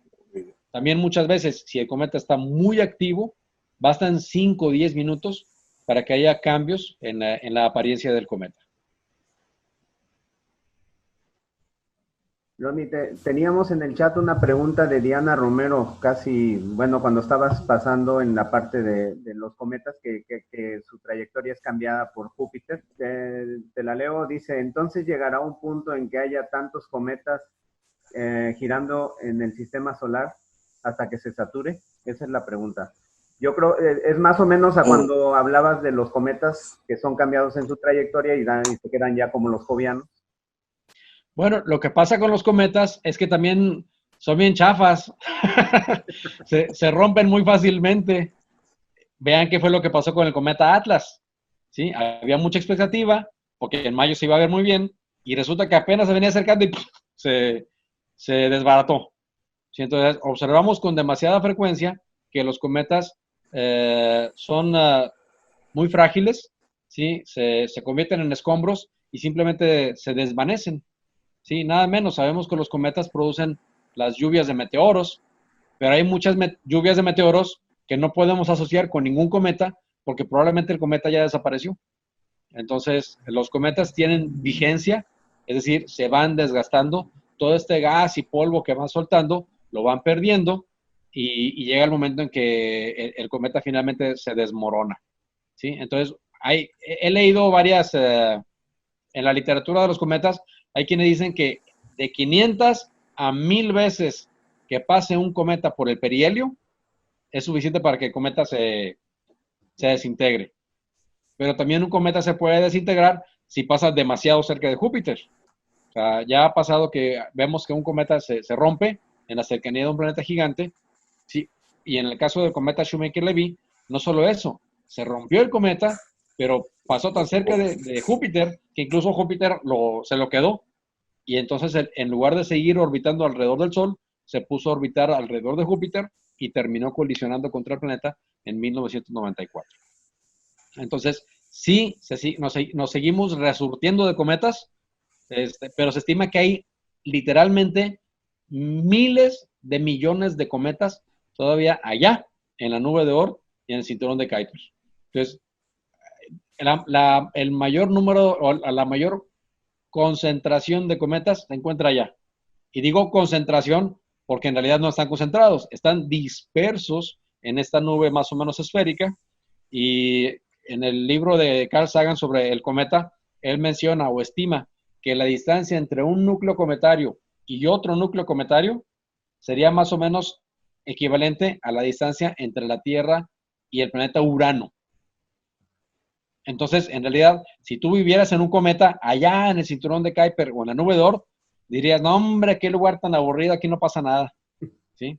Solamente hasta que un cometa se acerca al Sol, al perihelio, es donde ya empieza a hacer camaradería con los planetas. Pero normalmente son objetos muy solitarios, muy dispersos. Bien, Ronnie. Hay otra pregunta de Kevin Dávila. Kevin, ¿quieres hacer tu pregunta? Bueno, la pregunta era que por qué el cometa Halley tiene esa órbita y qué le determina para dar su vuelta. Bueno, en este caso, ¿se acuerdan que hablábamos de los cometas jovianos? Cometas que habían sido alterados por Júpiter. Bueno, también hay cometas que pueden ser alterados por Saturno, por Urano o por Neptuno. Y resulta que el afelio del cometa Halley, es decir, su punto más alejado, qué casualidad que está más o menos a la misma distancia que el planeta Urano. Entonces, al parecer, el cometa Halley es un cometa uraniano, le podríamos llamar, ¿sí? Alterado probablemente por un paso con Urano. Aunque no podemos descartar que Júpiter también lo haya frenado. O sea, típicamente Júpiter va a ser el chico malo el que se encarga de hacer el trabajo sucio, pero también lo puede hacer Saturno, Urano o Neptuno. Sí, obviamente un cometa puede pasar también lo suficientemente cerca de la Tierra como para que se altere su trayectoria. Algo así pasó con el cometa Hyakutake en 1996. Sí, pasó, no quiero echar mentiras, pero creo que a menos de 5 millones de kilómetros, que son millones de kilómetros, pero era mucho más cerca de lo que puede estar Marte o Venus, por ejemplo. Entonces, la Tierra modificó la órbita de ese cometa. Y el cometa Halley también es un cometa periódico, es un cometa de órbita pequeña, que fue, bueno, pequeña entre paréntesis, porque fue capturada o invitada al círculo interior de los planetas por un encuentro con Júpiter o con Urano. Hay otra pregunta de parte de Fernando Uribe. Fernando, ¿quieres hacer tu pregunta? Gracias. Si las estrellas fugaces son restos de ¿cómo se desintegran? Sí, de hecho, tanto los cometas como los asteroides, ¿sí?, alimentan de polvo el interior del sistema solar. Los cometas, porque al calentarse, ¿sí?, estos gases se subliman y disparan al espacio estas partículas que quedan sembradas en su órbita, pero muchas de ellas también se van dispersando. Y generalmente, o al menos yo he leído, que hacen una trayectoria más o menos en espiral en dirección del Sol. Y por otro lado, de la órbita de Júpiter hacia el interior, es donde tenemos la mayor cantidad de asteroides. Y las fotografías que se han tomado de los asteroides han mostrado que la mayoría cuentan con muchos cráteres de impacto, lo cual quiere decir que también se golpean entre ellos. Y un golpe entre dos asteroides, o de uno pequeño con uno grande, pues va a liberar muchas despostilladuras, es decir, mucha arena, mucho polvo, que también se va a poner a orbitar alrededor del Sol. De hecho, la luz zodiacal, que es este resplandor que podemos ver después del atardecer o antes del amanecer sobre las constelaciones del zodiaco, pues lo que estamos viendo son miles de millones de partículas que han sido desprendidas por los cometas y por los asteroides y que están precisamente en su recorrido alrededor del Sol, ¿sí?, cayendo en espiral. Entonces, sí, los meteoros que vemos en una noche cualquiera o en una lluvia de meteoros van a ser típicamente alimentadas por cometas y por asteroides. Gracias. ¿Y cuántos años duran más o menos en este ciclo? Pues depende de a qué distancia fueron liberados y cuál fue el mecanismo, porque no se va a desplazar igual una partícula que fue impulsada a mayor velocidad que una que fue frenada, ¿sí? También tiene que ver si la partícula es más o menos redonda o si la partícula tiene lados, ¿sí? Si tiene lados más o menos planos o de mayor superficie, van a tener o van a responder también a la radiación del Sol, ¿sí? O sea, no solamente son gobernados, digamos que por las leyes de la mecánica celeste, sino también influye sobre ellos la luz del Sol y también el paso de algún planeta. O sea, ha habido lluvias de meteoros que han dejado de visitar la Tierra porque resulta que el núcleo principal de partículas fue alterado igual por Júpiter. Entonces, ha habido lluvias de meteoros que las tenemos y de repente, ¡bah!, desaparecen. ¿Sí? Obviamente, no desaparecieron esas partículas, simplemente fueron reubicadas a otra parte que quedó fuera de la órbita, del paso de la Tierra. Entonces, es muy dinámico. Si no se puede hablar particularmente de una cantidad para que esté vagando por el sistema solar. Entonces, va a estar gobernada por el Sol, por los planetas, y por la interacción de esas partículas con la energía del Sol. Gracias, muy padre tu plática. Gracias. ¿Alguna otra pregunta?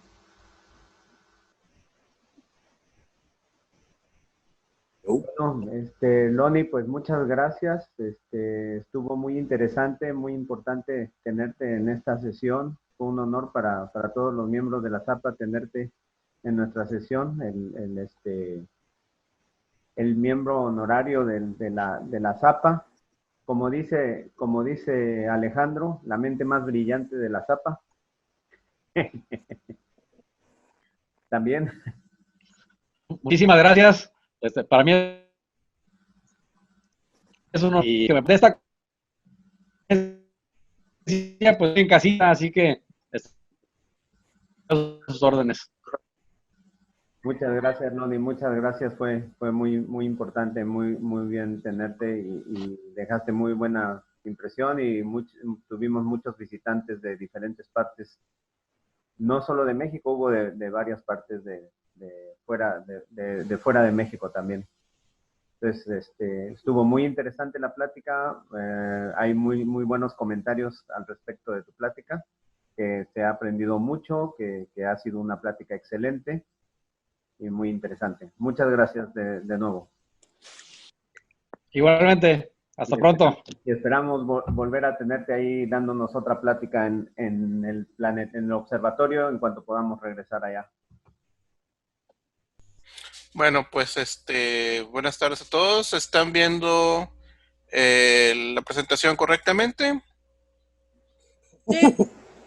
Ok, Sí, perfecto. Pues vamos a ver el semanario astronómico para esta sesión, con los eventos astronómicos de la próxima semana, las noticias y las efemérides históricas y la constelación de la semana.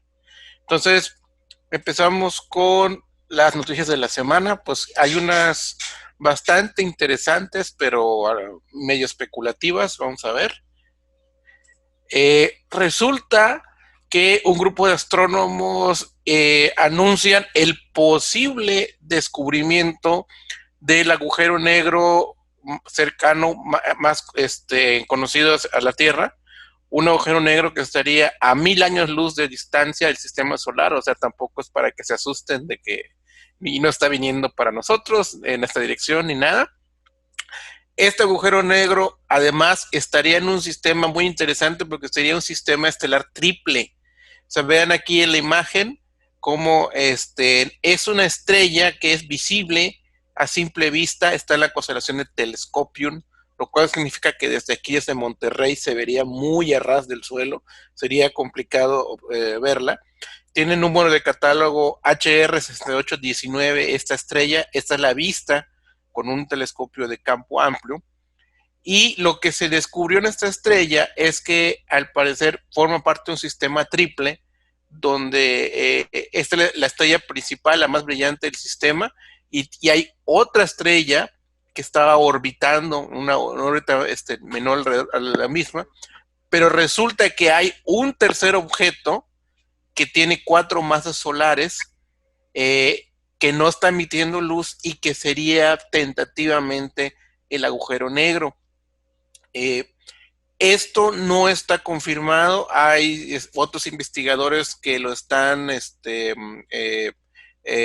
diciendo que no les cuadra, porque dicen que el método en el que se observó, si recuerdan, un agujero negro pues no se puede ver directamente, sino lo que se hace, se analiza el espectro de las estrellas para ver corrimientos hacia el rojo o al azul, para indicar que haya algún otro objeto ahí moviéndose.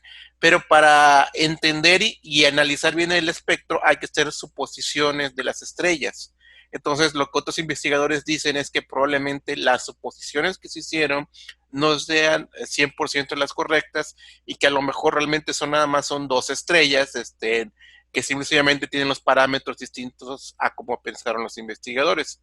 Entonces, pues bueno, se seguirá analizando esto y vamos a ver si resulta que realmente es un agujero negro o no. Pasando a otra noticia, otra investigación interesante es sobre la pérdida de atmósfera en Marte. Si recuerdan, también la atmósfera de Marte es muy tenue, prácticamente no es casi nada comparada con la atmósfera terrestre, y esto pues se sabe que la razón principal es porque Marte no tiene un campo magnético actualmente, y eso hace que el viento solar literalmente arranque partes de la atmósfera, y durante el paso de millones de años pues es que ha dejado a Marte descubierto sin atmósfera. Pero Marte antes tuvo una atmósfera muy débil, un campo magnético muy débil. Entonces muchos investigadores decían, pues a lo mejor ese campo magnético débil retrasó y evitó de que Marte perdiera la atmósfera tan pronto. Pues ahora con un nuevo modelo dicen que a lo mejor fue peor, que un campo magnético muy débil termina siendo más nocivo y que hace que se pierda aún más rápido la atmósfera. ¿Por qué dicen eso estos investigadores? Lo que ellos dicen es que con un campo magnético débil se forman una especie de huecos en el campo magnético al interactuar con el viento solar, y eso hace que el viento solar de cierta manera pueda, de una manera más concentrada, arrancar la atmósfera del planeta, y de que se necesitaría que el campo magnético fuera al menos de 10% el campo magnético que tiene la Tierra actualmente para empezar ya a proteger en lugar de estar perjudicando. Y eso también pues tendría implicaciones respecto a que posteriormente cuando se encuentren exoplanetas, pues saber si realmente qué tan habitable puede ser dependiendo del campo magnético que tenga, si lo protege a su atmósfera o al contrario la está perjudicando. Y una tercera noticia que esta también se me hace muy interesante porque arroja luz sobre uno de los fenómenos misteriosos que se tiene en la astronomía de los últimos tiempos. No se han oído hablar de las FRBs, por las siglas en inglés, que en español son las ráfagas rápidas de ondas de radio, que se han descubierto en los últimos años, de que se reciben una emisión de ondas de radio muy intensa, pero con un periodo de tiempo muy breve, que puede ser de milisegundos, y hasta ahora todas las que se habían detectado venían de fuera de la Vía Láctea. Pues resulta que este radiotelescopio que está acá, que está en Canadá, se llama CHIME. CHIME detectó un FRB que venía de la Vía Láctea, y además lo interesante es que se pudo tener la dirección y que venía de una fuente conocida. ¿Y cuál fue esa fuente? Lo que se llama un magnetar. Un magnetar es una estrella de neutrones, pero que tiene un campo magnético increíblemente intenso. Se estima que puede llegar a ser hasta 1 billón de veces más intenso que el campo magnético de la Tierra, y además concentrado en un objeto del tamaño de una ciudad, y que estos objetos, pues como son muy energéticos, emiten ondas, rayos X, emiten pulsos de rayos gamma. Y el 28 de abril, CHIME detectó un FRB que venía de este magnetar, y posteriormente un telescopio chino de rayos X detectó también emisión de rayos X de este objeto. Entonces, con esto se puede llegar a la conclusión que al menos algunos de los FRBs los provocan las magnetars, pero probablemente no todos, porque hay varios tipos de estos eventos. Entonces, al menos cierta parte ya se tendría una explicación, y faltaría, pues, para los demás buscar algún otro mecanismo que lo estuviera provocando. Pasando a las efemérides históricas que se celebran la próxima semana. Pues el 10 de mayo de 1897, el señor Konstantin Tsiolkovsky deduce las ecuaciones del cohete que asocian la masa del combustible con la masa de lo que tú quieres lanzar al espacio, y que siguen siendo válidas en el presente, y que para muchos, desafortunadamente, esta ecuación dice que es una ecuación tiránica, porque implica de que por lanzar cierta masa al espacio, tú necesitas una cantidad enorme de combustible. ¿Por qué necesitas tanto combustible? Porque si pones combustible, pues también necesitas más combustible para empujar ese combustible hacia arriba. Entonces, precisamente eso fue lo que Tsiolkovsky tuvo que hacer, sacar las ecuaciones que pudiera resolver eso, y es lo que da como resultado. Y siempre nos muestra que necesitamos grandes cantidades de combustible, enormes, comparadas con la poquita masa que queremos mandar hacia la órbita, ¿no? Y el 11 de mayo de 1881 nace en Hungría Teodoro von Karman, que luego emigra a Estados Unidos y se convierte en un pionero de la ingeniería aeroespacial, fundador del JPL, del Laboratorio de Propulsión a Chorro de la NASA. Y en la actualidad, pues por lo que se le conoce es por la definición de la línea de Karman, que es la que se usa de manera pues un poco arbitraria para decidir dónde termina la atmósfera terrestre y dónde empieza el espacio. Y digo, ¿por qué es arbitraria? Porque como precisamente la atmósfera es un fluido, no hay un lugar donde tú llegas, aquí ya se acabó el aire y aquí ya está completamente vacío, sino que la atmósfera fluctúa, inclusive por la actividad solar, y él lo que como definió esta línea, él dijo, es la altura a la que un avión que estuviera volando tendría que ir tan rápido. Recuerden que mientras menos denso sea el aire, un avión tiene que ir más rápido para generar empuje y poderse mantener en el aire. Bueno, a esa altura, el avión tendría que ir tan rápido que saldría disparado de la órbita terrestre, o sea, escaparía de la gravedad terrestre. Entonces, es la definición que él puso, que son aproximadamente unos 100 kilómetros. Aquí está indicada en la figura. El 11 de mayo de 1918 nace en Nueva York Richard Feynman, importante físico que hizo aportaciones a la mecánica cuántica y ganó el premio Nobel de Física por esto en 1965. Y en astronomía, por lo que es conocido, y exploración espacial, es porque él fue parte del comité que examinó el desastre del transbordador Challenger después de que explotó. Y él fue quien demostró que la falla se debió principalmente a lo que se llamaban los sellos O, que eran unos sellos de un material plástico, y que al estar enfriados se resquebrajaban y hicieron que se fugara el combustible y por eso explotara el transbordador. Que él lo hizo de manera muy dramática, mostrándolo en una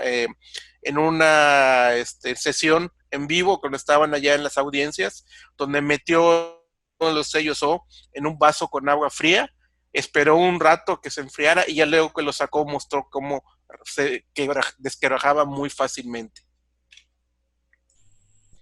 Y el 12 de mayo del 65, la sonda neumática Luna 5 llegó al mare Nibium de la Luna, pero su sistema de alunizaje falló y en lugar de alunizar suavemente se estrelló, con lo cual se levantó una nube de escombros que se apreció durante 10 minutos aproximadamente.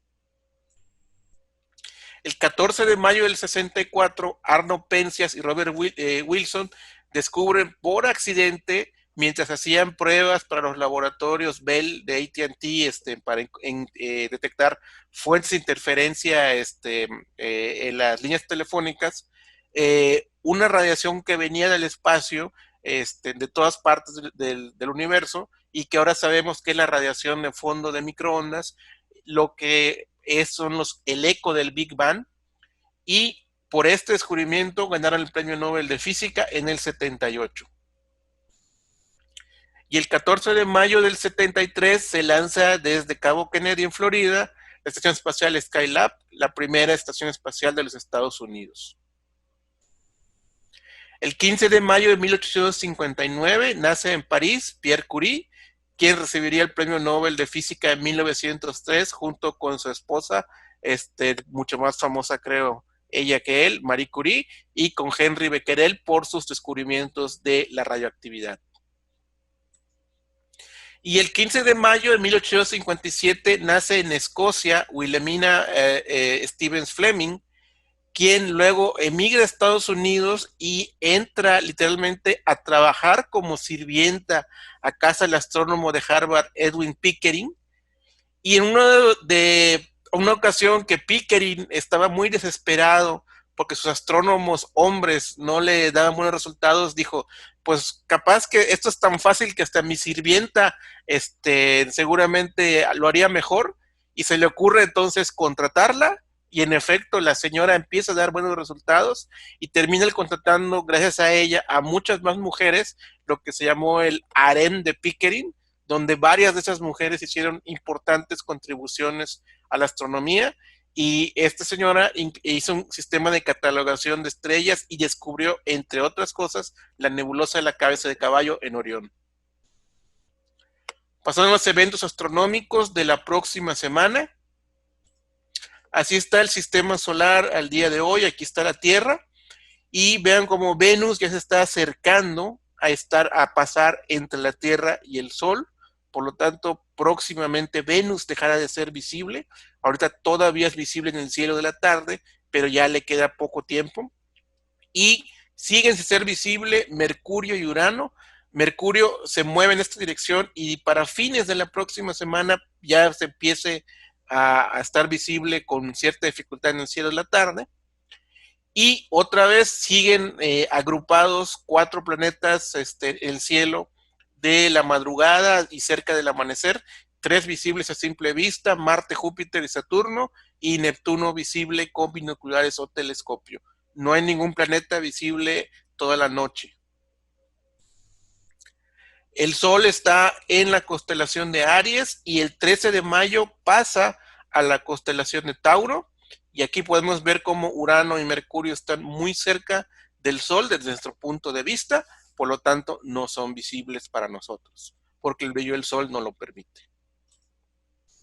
Y como mencionábamos, el único planeta visible a simple vista temprano en la tarde es Venus, pero ya está bajando, se alcanza a ver todavía hasta las 11 de la noche casi, pero esto va a cambiar porque vean, ya va bajando y prácticamente para fines de mayo deja de ser visible en el cielo de la tarde y lo vamos a poder ver hasta junio al amanecer hacia el oriente.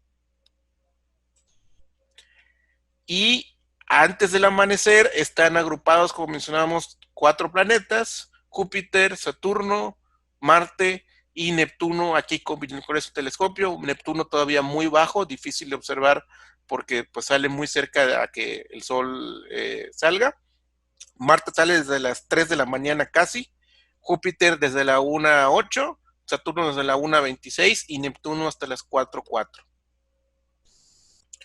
La luna, el jueves pasado fue la luna llena, entonces a partir del jueves pues la fase ha estado disminuyendo y continúa disminuyendo día con día.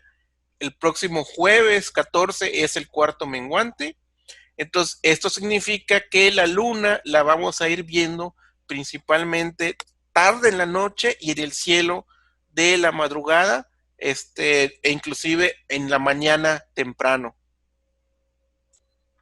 Precisamente aquí está la gráfica donde se ve cómo la luna se va a estar moviendo durante la semana. Esta es la posición en las 4:30 de la mañana, donde la luna va a estar desde Ofiuco, moviéndose a Sagitario, Capricornio y Acuario, o sea, cada vez más cerca de las constelaciones próximas al amanecer. Y aquí vean lo interesante, cómo va a haber conjunciones con los planetas. El 12 de mayo, vean cómo va a estar formando un triángulo recto con Júpiter y Saturno. Si el clima lo permite, sería muy, muy padre de observar esto. Y luego con Marte no va a estar muy cerca. Vean, el 14 va a estar acá y el 15 ya lo va a haber pasado. El 15 va a estar un poco más cerca que el 14, pero no va a tener un acercamiento como lo tuvo el 12 con Júpiter y Saturno. La estación espacial tiene varios pasos sobre Monterrey visibles y varios son visibles durante la tarde, que no haya que madrugar para verlos. Y vean cómo a partir del 13 al 16 hay por lo menos un paso visible al atardecer, y también hay varios pasos que son visibles en el cielo del amanecer. Entonces, por ahí para que consulten para poder observar, sobre todo el más brillante va a ser el del 15 de mayo, con magnitud menos 3.8, o sea, muy, muy intenso. Y de la constelación de la semana vamos a hablar de una constelación que tiene una historia pues muy curiosa, porque está basada en un caso de la vida real, y que además tiene varios objetos muy interesantes para observar, pero que sí requieren a fuerza irnos a un lugar oscuro porque son galaxias principalmente. La constelación de Coma Berenices, la cabellera de Berenice. Bueno, solamente 2 constelaciones han sido nombradas en honor de personas reales en lugar de mitológicas, que son Scutum y Coma, pero solo en Coma aparece el nombre de la persona que inspiró la historia. ¿Y cuál fue esa historia? Alrededor del año 245 a.C., Egipto tenía unos faraones, pero de origen griego, la dinastía de los Ptolomeos, que era Ptolomeo, el primer Ptolomeo había sido el general de Alejandro Magno que lo acompañó a conquistar Egipto. Entonces, el nieto de él era Ptolomeo III, tenía una esposa que se llamaba Berenice, que era la reina Berenice II. Y resulta que el esposo parte a hacer batalla contra uno de sus enemigos, y la reina lo que hace es que tenía una cabellera dorada, se corta las trenzas de su cabellera para ofrendarla a la diosa Isis, pidiendo que su marido le fuera bien en el combate. Y resultó que alguien se robó la cabellera, muy probablemente porque pensaba que pues era la cabellera de la reina y que tenía poderes mágicos o quién sabe qué. Por alguien se la robó.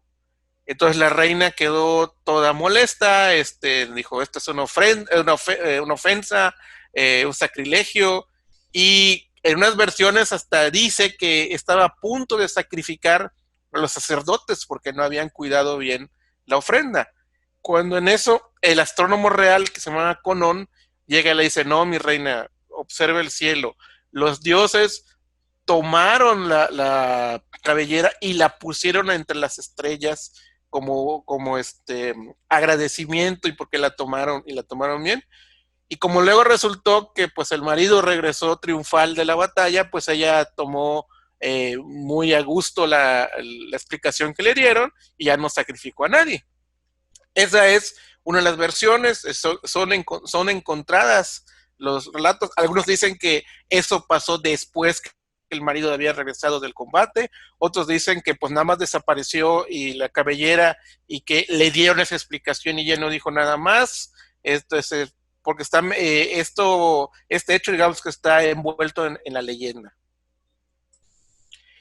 Y pues a pesar de que esta historia pues se conoció, y el propio Ptolomeo, que fue el que hizo el catálogo de las 48 constelaciones clásicas que vienen de los griegos, la menciona, Ptolomeo no la pone como una constelación aparte, sino que nada más la menciona como una región dentro de la constelación de Leo, de manera parecida como por ejemplo ahora decimos que la parte de las Pléyades que está en Tauro.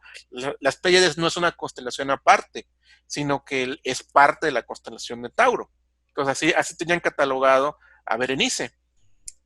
Hasta el Renacimiento, varios cartógrafos ya la empiezan a considerar como una constelación aparte, donde digamos que se hace más conocida es cuando Gerardus Mercator, el de la famosa proyección de Mercator con la que se usan los planisferios actualmente, en un globo terráqueo él ya pone como una constelación aparte a esta, la pone como Cincinus, que significa trenza, y Tycho Brahe ya la pone como una constelación aparte en su catálogo astronómico, y con eso ya se difundió y se le consideró una constelación propiamente a partir de ese entonces.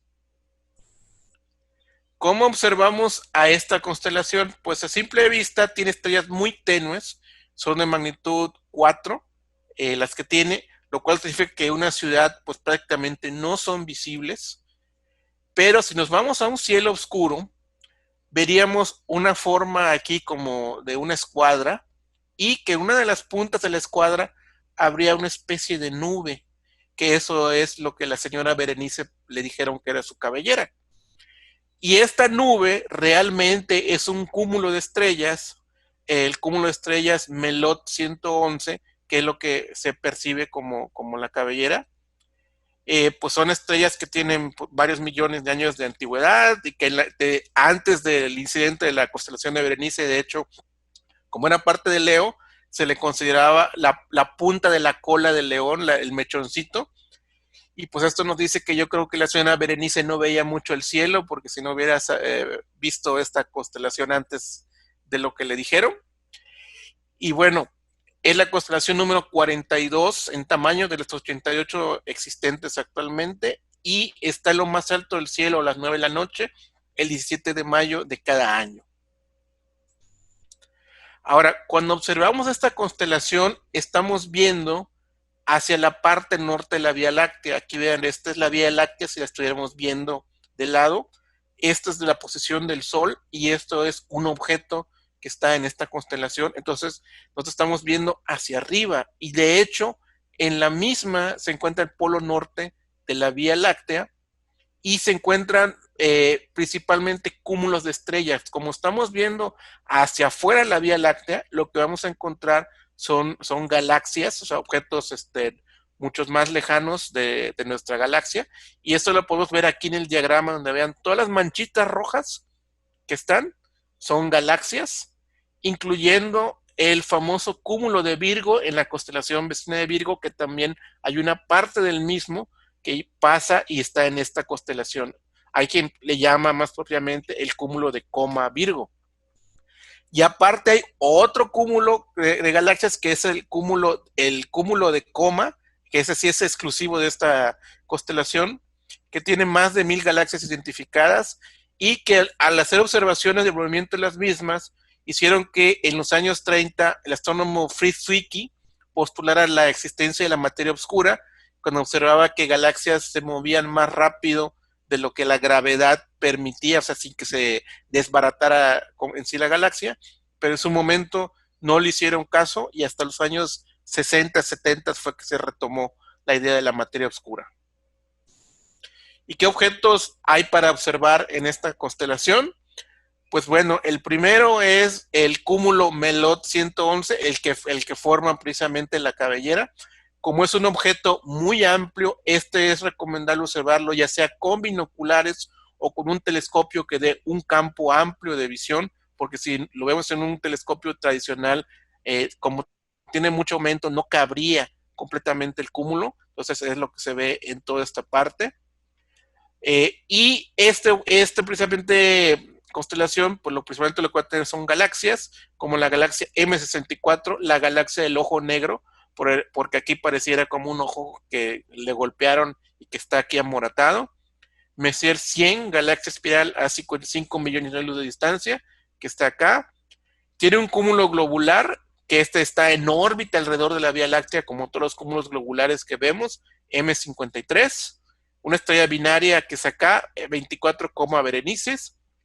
Y los demás objetos que tiene el catálogo Messier son galaxias M85, M88, M91, principalmente concentrados aquí precisamente en la zona del cúmulo de Coma Virgo, M98, M99, y una galaxia que no es parte del catálogo Messier y que tampoco es parte del cúmulo, es esta NGC 4565, se le conoce como la galaxia de la aguja, porque vean, cuando la vemos la estamos viendo de lado, y precisamente forma una vista así como que muy delgada de una agujita. Es bastante bonita observar en telescopio. Y bueno, con esto termino el semanario. Muchas gracias. No sé si hay alguna pregunta, comentario. Muchas gracias, excelente como siempre. Gracias, Luis, gracias por la presentación del semanario astronómico. Como siempre, como nos dice Cecilia, excelente presentación, gracias.